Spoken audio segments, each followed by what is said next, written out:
Every story has to start somewhere, and for one local business, they have a story to tell. Our own Christopher Bouchon has more.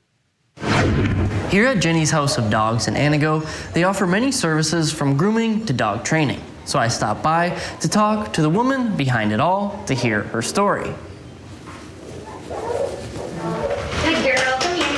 Yeah, good girl. Jennifer Kressin grew up in Kenosha, Wisconsin, and moved to Antigo with her husband and 2 kids about 13 years ago, where she chased her passion of training dogs. When Kressin showed up in Antigo, there was no one offering a training service. So she started her own. My very first class was in the driveway at my house in April, so it wasn't like super nice. But I'm like, so I just offered a basic and a puppy class out of my driveway. After the word started to spread, Kressin says her schedule was filling with dogs needing to be trained. I started getting calls for private lessons in people's houses.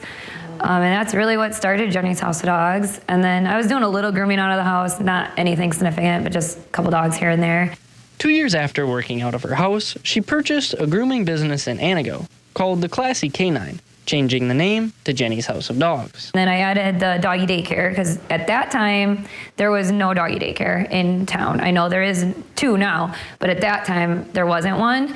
And I know how beneficial doggy daycares can be for people. With the business really coming to life, she says that's when she started to run into struggles. It was very hard. Those first 5 years was extremely hard to just survive.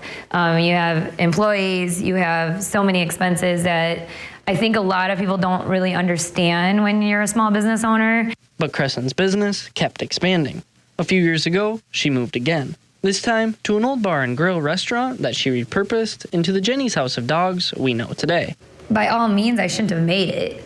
Like, I really shouldn't have made it. Like, I think back to it, and it almost makes me want to cry because I'm like, I barely made it, and I feel like the only reason I did is, like, it has to be God. While it's been a roller coaster ride, Kressin says she wouldn't trade it for anything.